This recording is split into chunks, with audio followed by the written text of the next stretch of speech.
Pode guardar isso aí, graças a Deus. Não vamos ter que fazer aquela montagem do pedestal aqui, graças ao Senhor. Mas isso aqui foi um presente de uma pessoa muito querida aqui da igreja, que teve compaixão da minha arrumação com o pedestal aqui, da minha guerra com o pedestal. E essa pessoa me ofertou esse microfone chique aqui, ó. Agora temos que honrar mais ainda isso aqui. Então, louvado seja Deus. Louvado seja o nome do Senhor. Ficou bom, não, aí? Para mim ficou ótimo, porque eu falo com o corpo. Sou expressivo, então, você não imagina o quanto eu estou feliz com esse presente, viu? Muito mesmo, muito. Então vamos lá. Capítulo 9 da segunda carta de Paulo aos Coríntios. Eu sei que, assim como eu fiquei ao ouvir, imagine vocês que estavam presentes, foram muito impactados em como Deus usou a vida de Sara semana passada para falar nesse capítulo. Ele é um capítulo curto, então a gente vai ter que olhar ele para eu poder chegar na parte final desse capítulo. Paulo, apesar dele ter dito que não era necessário para ele falar para a igreja sobre isso, não deveria ser necessário, mas ele usou 2 capítulos para falar desse assunto, porque de fato era um assunto sério, e aí a gente vai entender que tinham várias nuances aqui que levou Paulo mesmo ele entendendo que não deveria ser necessário o pastor usar o púlpito para falar de contribuição financeira. E eu não sei se vocês concordam, mas eu concordo plenamente com essa fala de Paulo. E quando a gente se depara com uma situação onde a gente precisa falar, então é porque muitas coisas deram errado até aqui para nós, para a nossa mentalidade, para a igreja que nós somos. Porque se faz necessário falar de dízimo, de contribuição financeira, quer dizer, na igreja, então é porque tem coisas que a gente precisa, ficamos longe, ainda estamos longe do ideal. Mas Paulo vai explicar por que ele achava que não era necessário, ele dizia que não deveria ser necessário se falar de contribuição financeira para a igreja. Para vocês terem uma ideia, mais ou menos assim, porque isso já era para estar, né? Se converteu aqui, mas dizem que o bolso se converte por último do que o coração. Misericórdia. Mas vamos lá, vamos ler o capítulo todo, e aí para a gente poder ter de novo um panorama, para eu entrar porque a gente busca, são 2 pregadores, a gente tenta separar aqui, mas é um texto todo, tá? Então Paulo não fez divisão nem de capítulo, nem de versículo, era um texto que ele estava escrevendo, então, mas a gente didaticamente precisa fazer isso para melhor entendermos, tá? O que ele está dizendo. Não tem necessidade de escrever-lhes a respeito dessa assistência aos santos.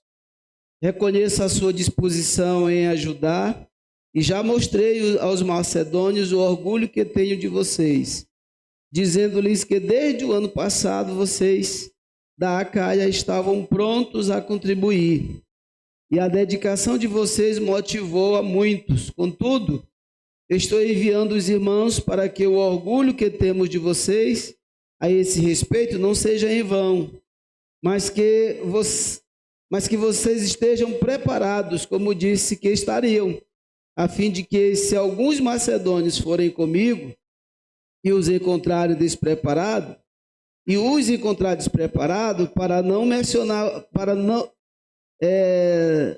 preparados, nós, para não mencionar vocês, não fiquemos envergonhados, por tanta confiança que tivemos. Assim achei necessário recomendar que os irmãos os visitem antes de concluir os preparativos para a contribuição que vocês prometeram. Então, ela estará pronta como oferta generosa e não como algo dado com avareza. Lembre-se que aquele que semeia pouco também colherá pouco, e aquele que semeia com fartura também colherá fartamente. Cada um dê conforme determinou em seu coração, não com pesar ou por obrigação, pois Deus ama quem dá com alegria. E Deus é poderoso para fazer que lhe seja acrescentada toda a graça, para que em todas as coisas e em todo tempo, tendo tudo o que é necessário, vocês transbordem em toda boa obra, como está escrito. Distribuiu, deu os seus bens aos necessitados, a sua justiça dura para sempre. Aquele que supre a semente ao que semeia e o pão ao que come, também lhe suprirá e multiplicará a semente e fará crescer os frutos da sua justiça. Vocês serão enriquecidos de todas as formas para que possam ser generosos em qualquer ocasião e por nosso intermédio a sua generosidade resulte em ação de graças a Deus. O serviço ministerial que vocês estão realizando não está apenas suprindo a necessidade do povo de Deus, mas também transbordando em muitas expressões de gratidão a Deus. Por meio dessa prova de serviço ministerial, outros louvarão a Deus pela obediência que acompanha a confissão que vocês fazem do Evangelho de Cristo e pela generosidade de vocês em compartilhar seus bens com eles e com todos os outros. E nas orações que fazem por vocês, eles estarão cheios de amor por vocês, por causa da insuperável graça que Deus tem dado a vocês. Graças a Deus por seu dom indescritível. Amém? O Senhor nos ajuda, ajude a compreender esta palavra e gerar no nosso coração o fruto necessário dela. Então, certamente vocês vão lembrar, então já foi falado de que esse capítulo 9, ele é parte do assunto do capítulo 8. Paulo ele está tira o capítulo 8, capítulo 9, para realmente escrever acerca de contribuição financeira. E ele está aqui no 9, concluindo aquele que ele começou lá no 8, com o objetivo de encorajar os irmãos, os crentes lá de Corinto, a levantar uma oferta generosa para os cristãos de Jerusalém, que estavam passando grande dificuldade. Então, na ocasião, era uma grande fome se abateu ali na região da Judéia, no período do imperador Cláudio, e essa grande fome atingiu não só a Judéia em si, mas também as proximidades ali. Uma situação causada muito provavelmente pela carestia que se abateu ali, naquele tempo. Então, ou por conta da falta de chuva, ou por conta do ataque de gafanhotos às lavouras, ou por conta de problemas econômicos da época, ou as três coisas juntas. O fato é que isso impedia os lavradores de estarem cultivando e colhendo e de vender seus produtos. Então isso foi gerando uma bola de neve e uma coisa foi gerando a outra, falta de comida e falta de dinheiro para comprar comida. Então esses fatores se juntaram e gerou ali naquela região uma grande fome, uma grande dificuldade mesmo. Até quem tinha dinheiro, tinha algum dinheiro para comprar comida, não tinha comida para comprar. Então, realmente foi uma dificuldade muito grande, de forma que aquela região, especialmente em Jerusalém, estava passando por grandes dificuldades. Isso chegou na igreja, na vida dos irmãos, que estavam passando ali grande dificuldade. Então, nesse período, Paulo já tinha começado até a levantar uma oferta para Jerusalém, junto à igreja de Corinto, quando ele estava lá em Corinto. E aí, então, os irmãos nesse período, eles tinham se comprometido a contribuir, a levantar uma grande oferta e mandar para Jerusalém. Só que se passaram um ano e a oferta não chegou. Não, a gente vai lá, tipo que, né? Tá uma calamidade lá lá depois de Urbano Santos, né? Onde teve Sara o evento do Servindo como Filhos. Bela Água, né? Teve uma grande situação bem caótica em Bela Água já algumas vezes. E aí a gente começa a levantar aqui, não, vamos lá ajudar Bela Água. E aí toda a igreja, não, pode segurar aí que a gente vai levantar aqui uma grande oferta e vamos mandar para Bela Água. E aí o povo lá fica, né? A situação é caótica, os irmãos lá passando fome. E aí é como se aqui a gente esquecesse, né? Chegou o Natal, todo mundo comprou sua roupa nova, e aí fez sua ceia, e aí passou o ano, passou o carnaval, né? Todo mundo foi para o retiro, festejando, e o tempo passando, e os irmãos lá em Bela Água passando fome. Eu estou ilustrando, né? Vocês estão entendendo? Eu estou só ilustrando. Passando fome, e aí chegou São João, chegou não sei o quê, os irmãos, todo mundo, roupa nova, se curtindo, reformando casa. E a oferta lá para os irmãos de Bela Água que estão passando fome. Aí Paulo, não, peraí, tem alguma coisa errada. A igreja prometeu uma oferta generosa e passou um ano e não chegaram. Aí Paulo, ele resolve tomar uma providência. Então a ideia é ele ir buscar essa oferta, mas ele resolve segurar aqui e manda Tito e mais 2 irmãos ir lá em Corinto para preparar. Estou fazendo um resumo aqui que eu sei que Sara já tocou nesse assunto, né? Então ele manda os irmãos Tito e mais 2 irmãos preparar lá, vai lá em Corinto e levanta essa campanha, incender essa campanha lá, porque eles precisam levantar o dinheiro, a oferta para mandar para cá, para mandar para Jerusalém. E aí Paulo manda então Tito com esses 2 irmãos para ativar, turbinar a campanha. Porque o receio de Paulo, inclusive, era que se ele fosse direto lá, só pela força da palavra da igreja que tinha dado, disse que tinha garantido que ia entrar na campanha, o receio de Paulo é quando ele chegasse lá com os irmãos macedônios que iam com ele, a oferta da igreja tinha lá R$150. E aí, Paulo, a questão maior sobre isso é que Paulo, já em outros momentos, tinha exaltado demais a igreja de Coríntios. Para onde ele andava, ele falava da grande generosidade que era aquela igreja. Aquela igreja é uma igreja generosa. A forma como eles contribuíam, Paulo exaltava isso em alguns lugares, principalmente na Macedônia. E aí ele chega lá na Macedônia para buscar essa oferta, hipoteticamente, chega lá, aí tem R$150 para mandar para Bela Água.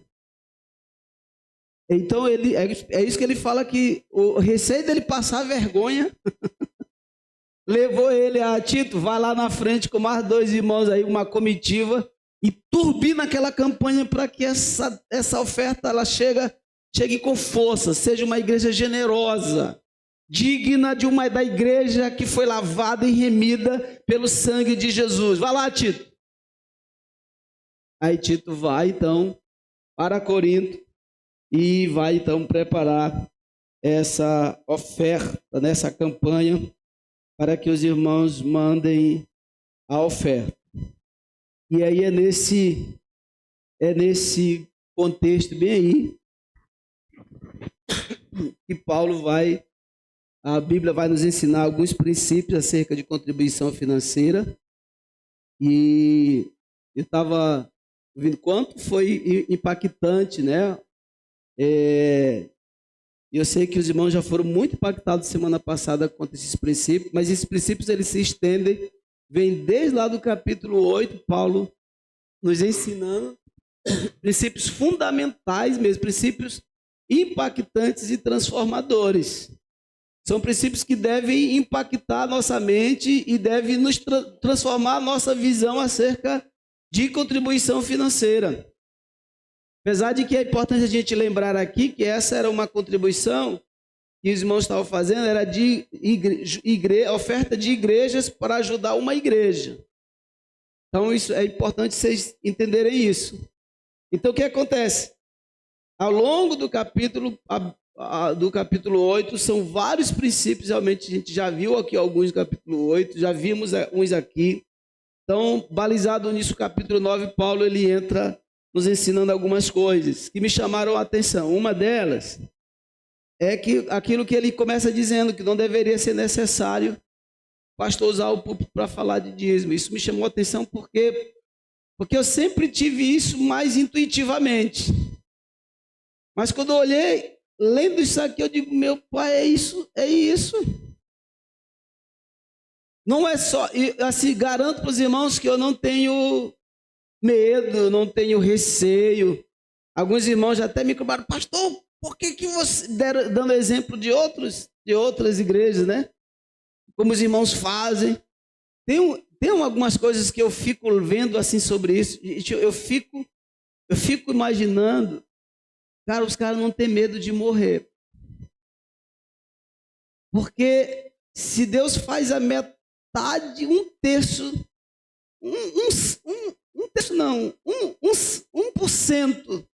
do que ele fez com Nadab e Abiú, estavam ministrando de forma indigna. O que esses caras fazem com a palavra para falar de dinheiro na igreja hoje, assim como eles manipulam a palavra, é um negócio. Eu digo, esses caras são muito corajosos. Eu não tenho essa coragem, sério. Porque a palavra sobre isso aqui, ela é clara, inclusive. Então, os irmãos que estiveram aqui semana passada foram muito impactados. Se você já leu esse texto, toda vez que você ler, você vai ser impactado. A palavra é clara quanto a isso. E Paulo está dizendo que ele não vê necessidade dele escrever acerca disso para a igreja. E o princípio é esse, que não deveria ser necessário, porque isso é algo que devia ser natural na nossa consciência, né? E no coração de todo crente. Sim ou não? Eu sei que vai sair baixo as respostas, mas eu vou perguntar assim mesmo. Outra razão porque não deveria ser necessário é porque é muito óbvio, gente. É óbvio. Quando eu me converti, eu lembro que quando eu me converti, assim, ficou muito óbvio para mim que eu tinha que fazer. Eu vi os irmãos fazendo, obviamente, eu busquei, eu já tive logo uma noção, mas que à medida que eu fui caminhando, eu digo, isso aqui mas é óbvio, isso aqui eu queria, eu desejei logo fazer aquilo, não via a hora de... Eu me converti num sábado, quando for no outro domingo, eu não via a hora de receber meu dinheiro para eu separar meu dízimo para me dar.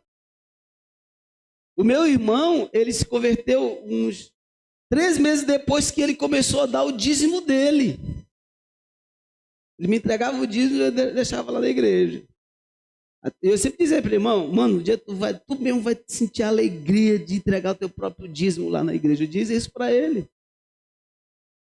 Porque é muito óbvio isso, né? Então, porque isso diz do investimento no reino, isso diz do sustento da obra missionária, do desenvolvimento do reino de Deus. Aqui no caso, dizia da assistência aos santos, de irmãos que estavam, nossa família celestial, os irmãos estavam passando fome. Então era óbvio o que Paulo está dizendo, porque ele está dizendo que não era necessário nem ele escrever sobre aquilo, sobre isso contribuir. Porque isso tem que estar já na nossa tela. E até outra razão é porque o próprio Deus já nos dá as condições para que a gente contribua financeiramente. O próprio Deus já nos dá condições para fazer isso, sim ou não? Quem aqui não tem condição de dizimar ou de ofertar? Quem não tem condição? Nenhuma, zero. Não existe. Todos nós temos, porque é o próprio Deus que nos dá. Se a gente disser que não tem, a gente está até difamando Deus, gente. Se disser que não tem condição, a gente está até difamando a Deus. Então, como Paulo está dizendo aqui, a rigor, os pastores não deveriam usar o púlpito para encorajar os cristãos. Essa coisa deve fluir do nosso coração, algo natural, prazeroso, espontâneo. Algo que, de fato, é isso que já movendo, pulsando dentro da gente, né? Até por outras razões também implica isso, tá? Outras razões. Por exemplo, a igreja, todo mundo sabe que, mas se é necessário falar hoje em dia, por causa de algumas questões que a gente acaba enfrentando, né? Porque às vezes é o crente que demora a entender, e tudo isso que eu estou dizendo, eu entendi como a semana, mas tem crente que demora a entender, tem crente que resiste a entender, tem crente que demora a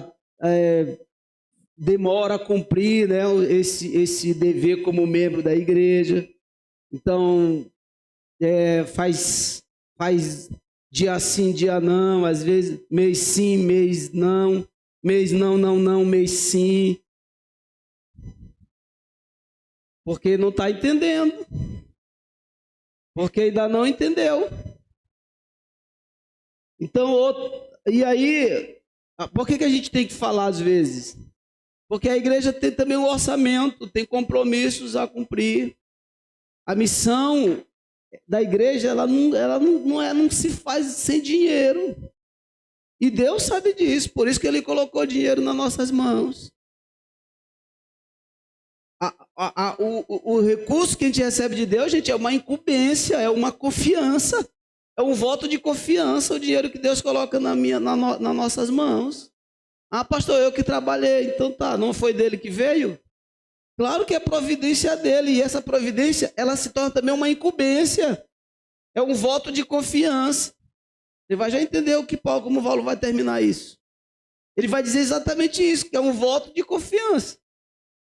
E quando a gente responde, opa, é de confiança esse aqui. Aí ele abençoa mais ainda, porque esse aqui é de confiança. Não para. Porque ele confia de que aquilo não vai ficar retido. Né? Então, por que tem cristão que não contribui com alegria e muitas vezes dão uma contribuição em que não condizem com aquilo que recebe, com aquilo que o Senhor abençoou? Então, essas e outras razões a gente acaba tendo que falar, né? Paulo fala também que a forma, quando a igreja ela contribui, isso acaba sendo um estímulo para outros contribuírem, né? Também ele fala dessa vergonha que, quando Paulo diz, ele manda Tito na frente, porque eles temeu ficar com vergonha na frente dos macedônios se chegasse lá, a igreja estava nem ligando para o painel missionário de Corinto, entendeu? Ele temia isso. Então ele vai na frente, ele manda Tito ir na frente para turbinar a campanha. E aí, porque de fato líderes se envergonham. Se envergonham quando situações de negligência da igreja em qualquer área que for. Então vocês não acham que às vezes, isso aqui é para toda a igreja. Eu vou ter muito cuidado de falar para não ficar sujeito a ideia de estar ensaboando os irmãos aqui, porque isso era para toda a igreja. Mas eu convido alguém aqui para fazer uma grande conferência aqui, um amigo meu. E ele prepara uma agenda, é difícil, mas às vezes tem amigo que diz assim, pai Edivaldo, é difícil, mas eu vou dar um jeito, porque às vezes tem gente que está me devendo. Está me devendo essa troca, e que eu vou lá, então eles se acham pela amizade mesmo também, e pelo dever que o Espírito Santo toca no coração. E aí ele vem aqui, você prepara a agenda dele, local na agenda, aí chega aqui, nós temos, tá eu aqui e mais seis irmãos, não desmerecendo os 6 irmãos que estão comigo, mas é uma vergonha. É uma vergonha? Vocês acham que não é? Se fosse, se fosse vocês, não era uma vergonha? Claro que é uma vergonha. Então tem situações que líderes passam vergonha. E eu entendo muito bem Paulo temendo passar vergonha aqui diante dos macedônios, até porque ele tinha falado muito bem de Corinto. Essa igreja, aí eu chego lá e digo, pai, nossa igreja é uma bênção. E de fato, nossa igreja é uma bênção. A igreja missionária é uma bênção muito grande. Inclusive, tenho orgulho de andar e dizer que pertenço a essa igreja. Eu sou daqui. Eu sou missionária. Aí onde vocês vão pensar já no coração, pastor, você não é de Jesus? Não é dessa parte que eu estou falando. Todos nós somos de Jesus, mas eu sou missionária. E tenho orgulho de pertencer a essa igreja, que é a igreja que mais plantou igreja nesse Maranhão, de todas as igrejas batistas da convenção, da primeira, da segunda, do Calhau, da Central, bota as igrejas ricas aí na lista, não chega no tanto de igreja plantada por esta igreja, e eu tenho a honra de fazer parte dessa história.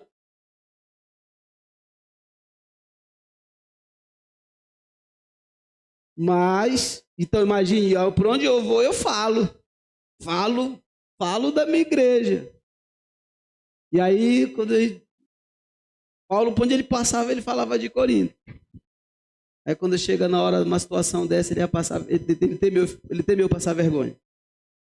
E aí outra coisa que eles ensinam aqui, mas geralmente essa vergonha, o medo de Paulo, ele nos leva a entender que o medo dele de passar vergonha é que só acontece quando os irmãos, ao invés de contribuir com alegria, como deveria, às vezes demonstram avareza em reter o valor, a sua contribuição, e não fazem.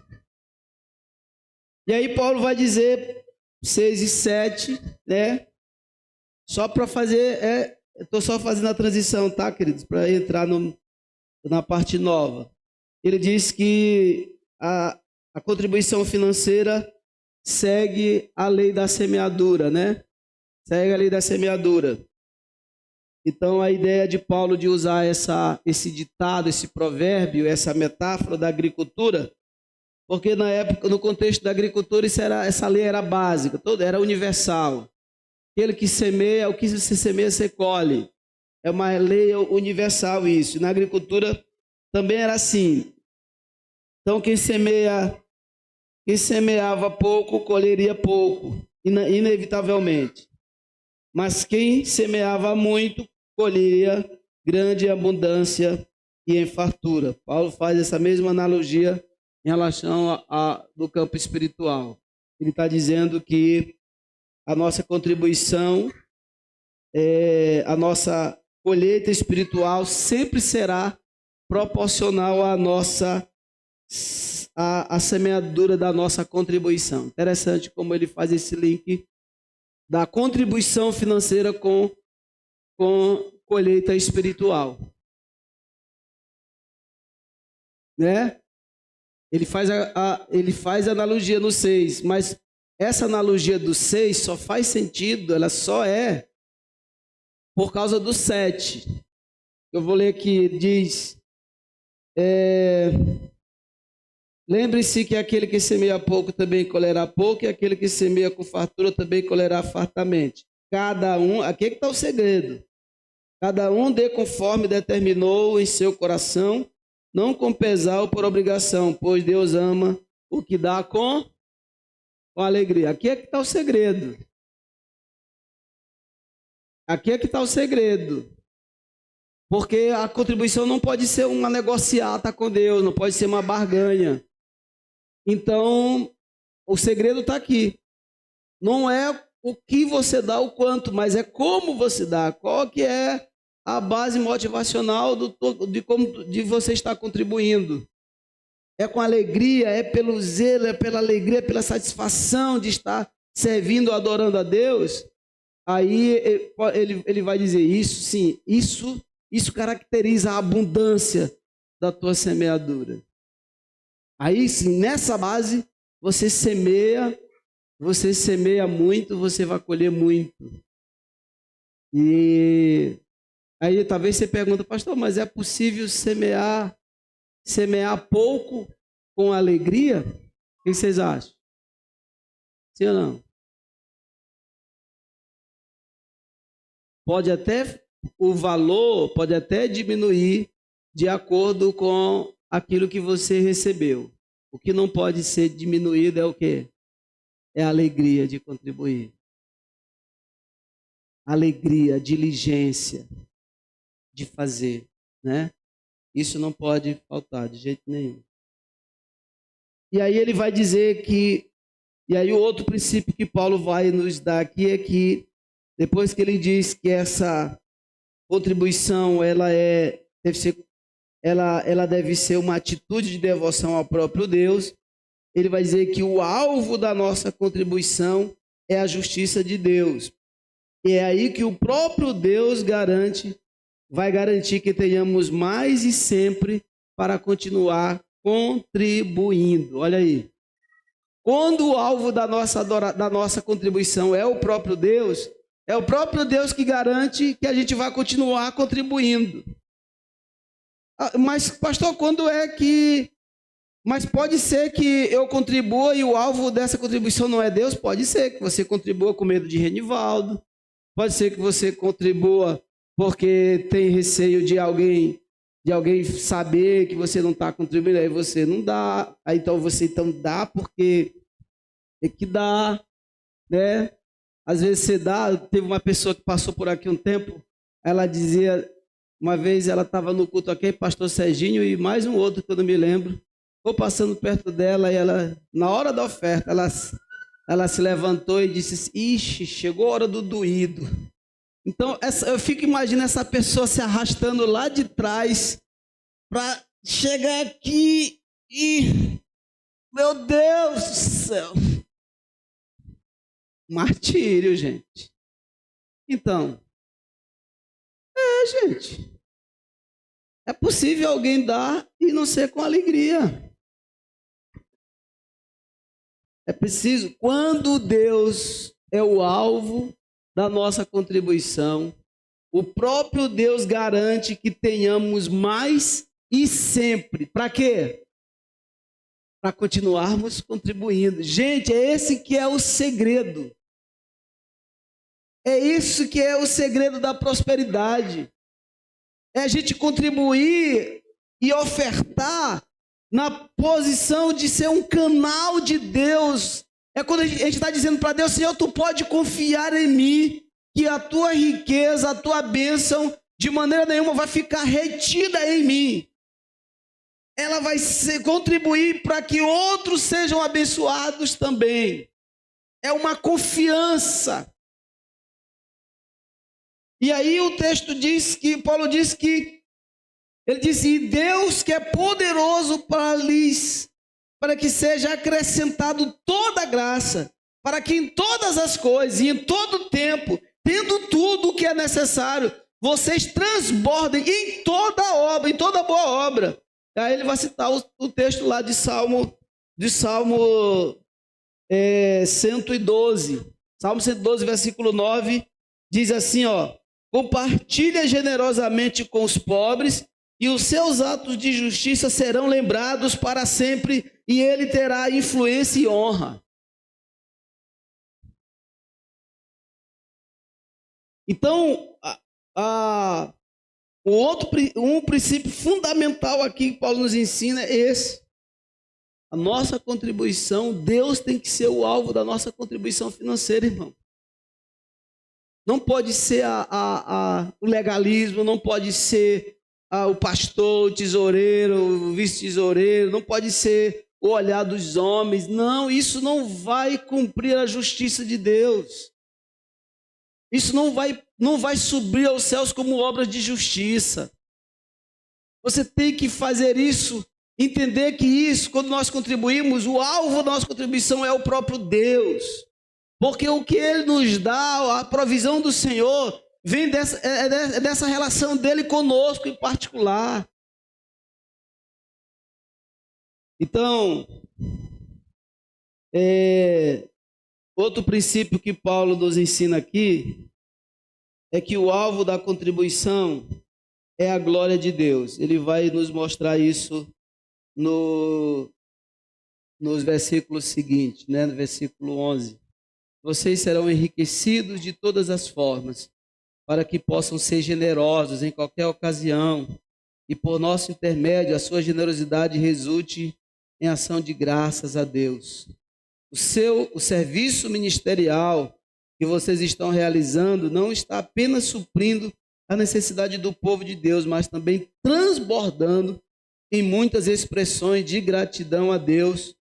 Por meio dessa prova de serviço ministerial, outros louvarão a Deus pela obediência que acompanha a confissão que vocês fazem do Evangelho de Cristo, pela generosidade de vocês em compartilhar seus bens com eles e com todos os outros.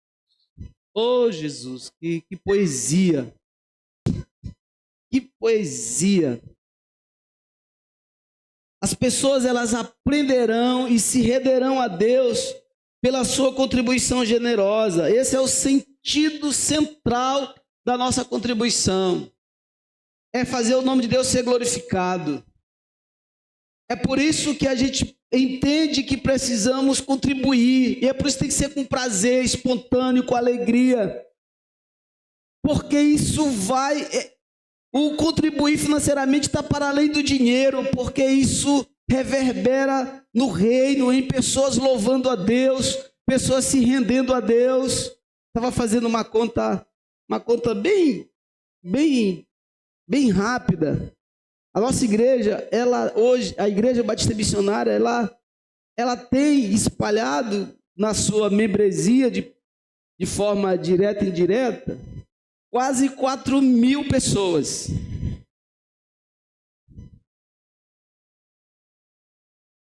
Pastor, como é isso? Que loucura é essa? Que comida estragada foi essa que o senhor comeu no almoço? Porque se você pegar em média a quantidade de filhas que nós temos espalhada e você fazer uma média de 80 pessoas por igreja, aí tem mais, vai dar esse valor, esse número. Olha a quantidade de pessoas que se renderam já, que louvam a Deus hoje e que se renderam aos pés do Senhor por causa da nossa contribuição financeira aqui. Vocês estão entendendo isso? Amém ou não? Continua baixo, mas isso precisa entrar na nossa cachola. Isso precisa entrar na nossa cabeça. Que a contribuição, o alvo da contribuição é a glória de Deus. É ver pessoas se rendendo aos pés de Jesus. E o texto diz, eles e outros louvarão a Deus pela obediência que acompanha a confissão que vocês fazem do Evangelho de Cristo, pela generosidade de vocês em compartilhar seus bens com eles e com todos os outros.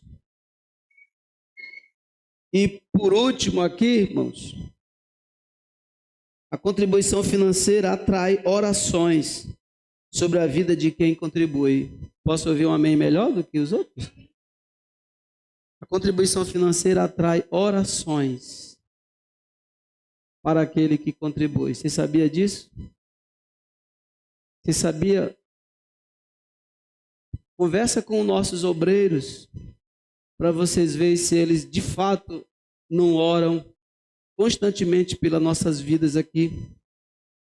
Conversa com nossos missionários, com missionários de forma geral, para você ver se eles não têm um compromisso de oração pela vida das igrejas que ofertam na vida deles. Isso aqui é um princípio riquíssimo. Isso aqui é um princípio riquíssimo. Toda vez que eu oro pela vida financeira da igreja, a primeira coisa que me vem no meu coração é orar pelos irmãos que não abrem mão de serem fiéis ao Senhor e têm sido sustentados essa igreja ao longo da sua história. Quando a gente ora pelo processo da posse de terreno, os irmãos sabem, tanto o Diego como ele, então, toda vez vamos pedir oração pelos irmãos que tiveram com a fé e a coragem de colocar seus nomes lá para sustentar esse processo, para que Deus faça prosperar, para que o Senhor provém, que o Senhor sustente eles e a família. Paulo, é isso que ele vai dizer aqui, ó. Isso aqui não estou falando de mim não, mas acompanhe comigo aí a leitura da palavra. No verso 14, e nas orações que fazem por vocês, eles estarão cheios de amor por vocês, por causa da insuperável graça que Deus tem dado a vocês, graças a Deus por seu dom indescritível.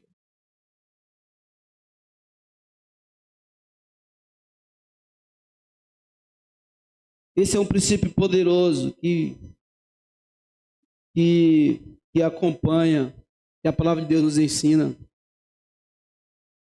Então, não sei vocês, mas isso aqui foi alguns dos princípios, mas tantos outros princípios podemos entender aqui, tudo falando, princípios que nos fazendo entender por que nós precisamos dizimar, contribuir, ofertar financeiramente na igreja do Senhor, irmãos. Então, e aí Paulo encerra dizendo, falando da graça, graças a Deus por seu dom indescritível, porque Paulo entende que a contribuição tem um coração livre e liberto para contribuir, é um dom, é um presente, é uma dádiva, é graça de Deus para nós. Isso é graça de Deus para nós. Então, quem tem, agradeça ao Senhor sempre. Agradeça sempre, porque a nossa humanidade ela é corrupta, ela resiste a isso, ela não aceita, ela entra em guerra com isso. O exemplo da irmã que eu dei, da pessoa que eu dei, eu falei que é uma mulher, da pessoa que eu dei, que ela vem em guerra para dizimar, isso é a nossa humanidade. Isso é a nossa humanidade. Então, quem já experimenta dessa graça, do privilégio, da espontaneidade, da satisfação de servir, meu irmão, entenda, isso é uma graça indescritível, é um negócio, é algo que a gente só se coloca diante do Senhor e ora, Senhor, guarda meu coração, me ajuda a guardar meu coração para que isso nunca se perca em mim, porque é uma graça indescritível. Amém? É uma graça indescritível. Contribuir para a obra de Deus, para o reino de Deus, na igreja do Senhor, é uma obra indescritível. Hoje, quando eu estava terminando essa mensagem, esse estudo, eu lembrei de como, desde que me converti mesmo, eu lembro que, assim, quando eu olhei para a situação da igreja nossa lá, sério, o som da igreja todinha era uma caixa daquela ali, ó, de outra marca, daquele jeitinho ali. E a primeira coisa que eu cheguei lá em casa, não entrei com o pé na porta assim não, mas chamei meu irmão no particular, porque era ele que domina, que administrava tudo. Depois chamei ele e meu pai e disse, olha, eu quero minha parte nesse som aí da radiola aqui de casa. Aí papai ainda quis, não, mas o seu que eu digo. Aí meu irmão disse, não, mas ele tem direito. Eu disse, então eu quero minha parte. E meu irmão disse assim, irmão, escolhe aí, é para a igreja, eu sei que já é para a igreja, escolhe o que tu quer levar. Aí eu peguei 2 alto-falantes desses daqui que tem um indicado ali, peguei 2 cornetas dessas que estão, uma dessa daí, peguei 2 tuítas, super tuíta, e 2 alto-falantes de médio dessas que estão ali, e peguei 4 aparelhos, porque os acessórios tinham que tocar. E levei. Esperança, a gente estava lá. Primeira vez na história da igreja lá de São Francisco que teve um som grande daquele. E aí a estreia foi do aniversário da igreja, né? Mandei fazer uma caixa. Gente, você não imagina. Mandei fazer a caixa. Você imagina a alegria. Eu fiquei lembrando a mesma alegria subiu no meu coração hoje, lembrando disso. Gente, nosso coração tem que ser dominado quando a gente está contribuindo com a igreja do Senhor de alguma forma, gente. Isso tem que nos invadir, gente. A gente não pode deixar que os males desse século nos roubem desse prazer, dessa graça indescritível. A gente não pode deixar que as necessidades fúteis dessa vida nos rouba, nos captura a nossa dignidade diante de Deus acerca disso. Então, amém? Ficou mais baixo do que o primeiro, gente. Mas vamos ficar em pé, vamos orar. Ficou mais baixo do que o primeiro, né? Mas que o Senhor, de fato, Ele esteja tratando conosco. Eu louvo a Deus pela vida desta igreja. Tem uma frase, quando eu cheguei aqui na igreja, primeira que eu escutei ela a primeira vez, e numa reunião de liderança, de Renivaldo, que ele dizia assim: mas nós vamos superar isso, porque a história dessa igreja, a ação missionária dela sempre foi maior do que a condição financeira. Lembra disso, rei? Acho que é até um mantra que ele sempre fala disso. Então eu cheguei aqui com essa frase que, por isso que eu amo de fato a Igreja Batista Missionária. E por isso que tenho orgulho de ser Igreja Batista Missionária. E vocês imaginem quando as pessoas me procuram: e aí, como é que está a Igreja Batista Missionária? Tu está lá, né? Colegas meus falam assim. Então, eu sou Igreja Batista Missionária. Você pode dizer isso aí, Antônio? Pode dizer isso, Zezé? Pode dizer isso aí, Zezé? Então diz aí. Vamos dizer. Não, nós não. Nós não. Não pode garantir dos outros. Bora lá. Eu sou Igreja Batista Missionária. Ei, vamos orar. Pai, em nome de Jesus, esta graça que o Senhor nos deu, Senhor, liberou para nós de contribuir com a obra do Senhor. E pedimos perdão, Senhor, porque somos falhos, há uma guerra dentro de nós, se opondo à tua presença em nós, ao teu agir em nós, à tua natureza que o Senhor compartilhou conosco. A nossa carne se opõe a tudo que é louvável aos teus olhos dentro de nós. Mas nós, ó Deus, em nome de Jesus, nós declaramos com a nossa boca, confessamos que o nosso desejo é de te obedecer, Senhor, em todas as áreas e essencialmente na área da contribuição financeira, que é onde a nossa resistência ela se agiganta cada vez mais. Então, rogamos que cada vez mais, Senhor, a ação do Teu Espírito seja maior, porque a Tua palavra diz que maior és Tu que está em nós do que aquele que está no mundo, Senhor. Então, abra o entendimento da Tua igreja, abra o coração, abra os bolsos, abra as contas, abra nosso coração como fidelíssimos, a fidelidade ao Senhor. E que o Senhor trata-nos e continue, Deus, provendo, abençoando, fazendo transbordar, ó Deus, de generosidade o coração desta igreja, em nome de Jesus Cristo. Amém.